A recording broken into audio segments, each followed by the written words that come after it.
여러분 반갑습니다.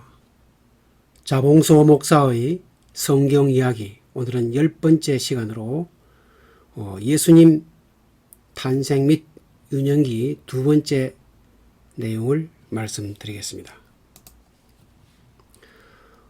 먼저 예수님 생애 3단계를 다시 한번 복습을 하면, 예수님 생애는 공생애 이전, 공생애 준비, 공생애 이렇게 나누고, 공생애 이전은 그 자연인으로서의 예수님인데, 예수님 탄생과 애굽으로의 피신, 그리고 12살 때 성전 방문, 그리고 나사렛에서의 목수 생활이 주 내용이 되겠습니다. 지난 시간에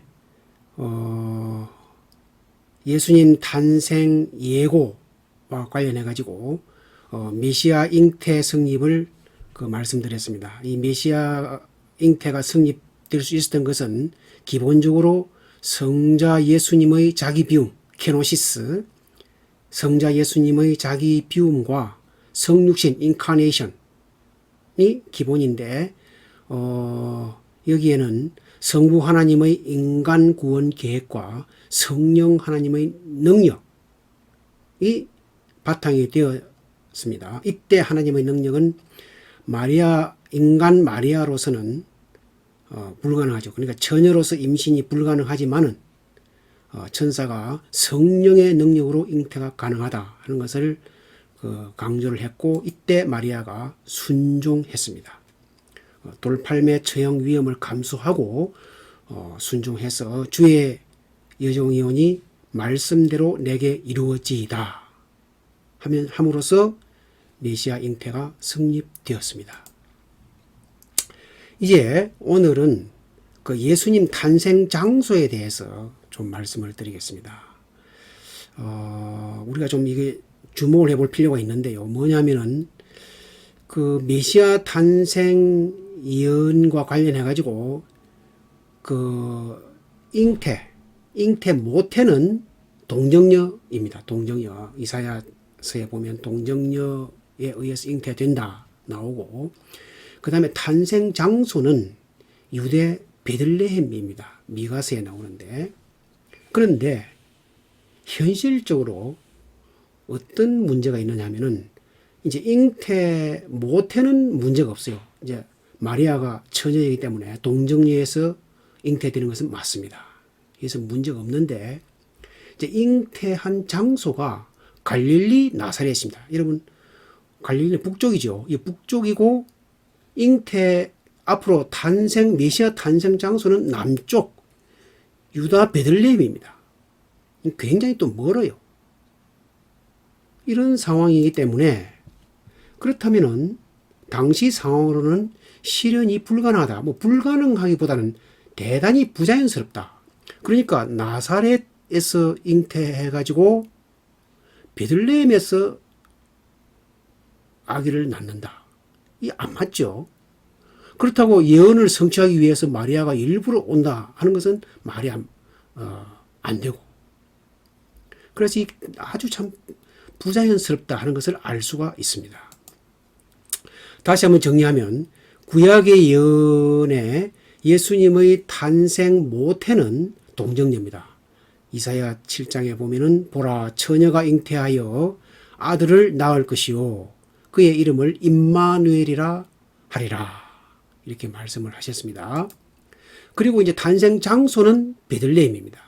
이것은 미가서에 나오는 건데, 베들레헴 에브라다야, 너는 유다 족속 중에 작을지라도 이스라엘을 다스릴 자가 내게로 나올 것이라. 그의 근본은 상고에 한 옛날에 영원에 있느니라. 이렇게 해서 메시아 탄생 장소가 베들레헴이라는 것을 이야기하고 있습니다.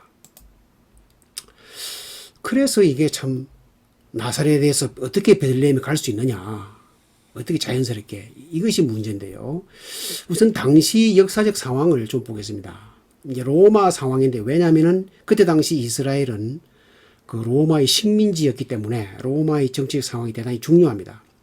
이제 제1차 삼두 정치. 그러니까 이제 우리가 역사에 배운 바와 같이 폼페이우스, 크라시스, 그다음에 줄리어스 시저, 카이사르 이렇게 세 사람이 삼두 정치를 했죠. 그런데 이제 그 중에서 크라수스는 그 파르티아, 동방의 파르티아 전쟁에서 전사했습니다. 그래서 결국 이제 폼페이우스와 줄리어스가 아주 팽팽한 대결을 한 그런 상황이었는데 드디어 줄리어스 시저, 이 카이사르가 여기 여러분 로마 북쪽의 루비콘강을 건너면서 이제 폼페이우스와 바로 직접적인 대결을 하게 되었습니다. 이때 줄리어스 시저가 루비콘강을 건너면서 유명한 말을 했죠. 알레아 이악타 에스트, 주사위는 던져졌다, 이렇게 이야기했습니다. 그리고 이제 로마로 진격을 했습니다. 이때 폼페이우스는 도저히 안 돼 가지고 이 그리스 북부에 있는 이 파르살로스에서 그 줄리어스 시저가 맞이했는데 패배하고 맙니다. 그래서 그때 당시 애국 이집트 알렉산드리아로 이제 도망을 가죠. 그러나 이제 이집트에서도 이 폼페이우스를 살해해 버립니다. 이렇게 해서 줄리우스 시저는 가볍게 폼페이우스를 제압을 했습니다. 그리고 그 후에 어떤 일이 있었냐면은 이 로마에서 상당히 골치 아팠던 데가 이 폰투스, 이 아시아 지역에 여러분 여기가 이제 사실은 옛날에 아시아 지역, 에베소, 스무나, 버가모 이 지역 여기가 아시아 지역인데 이 북쪽에 폰투스, 본도, 여러분들 그 본도라고도 하죠. 우리 본디오 빌라도가 바로 이 폰투스 출신입니다. 본디오가 바로 폰투스인데 이 폰투스가 굉장히 좀 막강했어요. 그래가지고 늘 로마에 대항을 했는데 이제 줄리어스 시저가 폼페이우스를 격파하고 난 뒤에 이 폰투스 전투를 총지휘합니다. 그런데 참 재밌는 것은 이 시저가 이 폰투스 지역을 원정을 가가지고 전투를 하는데 얼마나 이 전투를 잘 했던지 가는 곳마다 승리를 거두어요. 그래서 이 전황 보고서가 아주 재밌는 전황 보고서가 있습니다.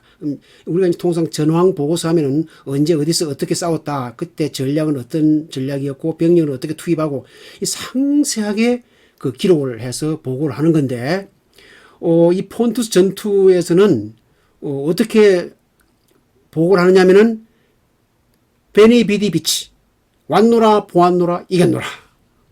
우리가 운동 경기할 때 그 즐겨 쓰는 용어죠. 베니 비디 비치, 왔노라 보았노라 이겼노라. 이렇게 해서 시즌은 승승장구 달리게 됩니다. 그리고 이제 로마로 전쟁 승리한 후 로마로 가서 이제 모든 권력을 다 잡았는가 싶었는데 사실은 이제 그래서 이제 로마의 황제가 되려는 그런 상황이었는데 이제 공화주의자 브루투스 일당, 브루투스 카시우스 카스카 그런 일당들에게 암살되어 버렸죠. 그래서 다시 로마는 지금 혼란기에 접어들었습니다. 그리고 이제 이 브루투스가 권력을 잡는 듯 했는데 다시 이제 전열이 어떻게 가다듬어졌느냐면은 이제 안토니우스와 옥타비아누스, 그다음에 브루투스와 카시우스 이렇게 또 다시 이제 서로 대립하게 됩니다. 그래서 결국 이 필리피 전투에서 대결전을 벌이게 됩니다. 이 필리피는 여러분들 빌리포스가 바로 그 필리피인데 로마가 사도 바울이 제2차 전도 여행 때 바로 이제 이 마케도니아의 빌립보 데살로니가 베레아 이쪽 지역인데 바로 그때 빌립보가 바로 이 필리피입니다. 이것은 알렉산더 대왕의 아버지 필립 대왕이 이 도시를 건설해서 필리피라는 도시가 되었습니다. 바로 이 필리피 전투에서 이 안토니우스가 브루투스를 격파를 했습니다. 브루투스를 격파를 하고 그리고 이제 옥타비아누스, 안토니우스, 레피두스 제2차 삼두 정치가 성립이 됩니다. 이제 그 중에서도 이제 레피두스는 별 존재감이 없었고요. 결국은 또 안토니우스와 옥타비아누스가 권력을 쥐게 되는데 이 둘은 이제 서로 화해를 위해서 옥타비아누스의 누이하고 안토니우스와도 결혼까지 합니다. 이렇게 이제 결혼 동맹까지 했지만은 이 안토니우스가 그 애굽의 클레오파트라하고 사랑에 빠져서 사실은 좀 이런 문제가 많이 있었습니다. 그래서 결국은 이 옥타비아누스와 안토니우스가 아주 극한적으로 대립을 하게 되고 여기 악티움, 그리스 북부의 이 악티움 해전, 해안도시 악티움 해전에서 옥타비아누스가 안토니우스를 격파합니다. 격파하고 드디어 이제 옥타비아누스가 황제가 되죠. 그렇게 해서 로마의 초대 황제가 되었는데 문제는 그렇게 하는 동안에 수많은 전쟁이 있어가지고 결국 로마는 국가 재정이 다 바닥이 나고 군인들도 아주 부족한 그런 상황이 되어버렸습니다. 그래서 결국은 이제 옥타비아누스가 어떻게 하느냐, 자기 관할 지역에 세금을 이제 좀 많이, 국가 재정이 바닥이 나니까 세금을 좀 많이 거두고 효율적으로 거두고 또 군대 편성, 징집을 잘해서 군대 편성을 잘하기 위해서는 인구조사가 필요하죠. 그래서 식민지 전 지역에 호적 명령을 내리게 됩니다. 여러분 누가복음 2장에 보면은 그때 가이사 아구스도가 원천하에 호적하라 명령을 내렸죠. 바로 그 내용이 그 가이사 아구스도 되어 있는데, 성경에는 가이사 아구스도 되어 있는데 이 가이사 아구스도가 바로 아우구스투스 옥타비아누스, 로마의 초대 황제가 되겠습니다. 그 보면 정말 하나님 섭리의 오묘함을 알 수가 있는 거죠. 그래서 이 가이사 아구스도의 호적 명령을 보면요, 이게 누가복음에 나오는 건데, 그때 가이사 아구스도가 영을 내려 천하로 다 호적하라 하였으니 모든 사람이 호적하러 각각 고향으로 돌아가매, 이렇게 되어 있습니다. 그랬더니 요셉도 이제 마리아하고 어떻게 하느냐, 요셉도 다윗의 집 족속이므로 갈릴리 나사렛 동네에서 유대 베들레헴 다윗의 동네로 그 약혼한 마리아와 함께 호적하러 올라가니. 그렇죠? 그래서 베들레헴으로 갈 수밖에 없습니다. 그래서 다시 한번 예수님 탄생 장소의 신비를 정리하면요, 예언적 조건에서 구약에 어떻게 예언되어 있느냐면, 그 탄생 모태, 잉태하는 모태는 동정녀고 탄생 장소는 유대 베들레헴입니다.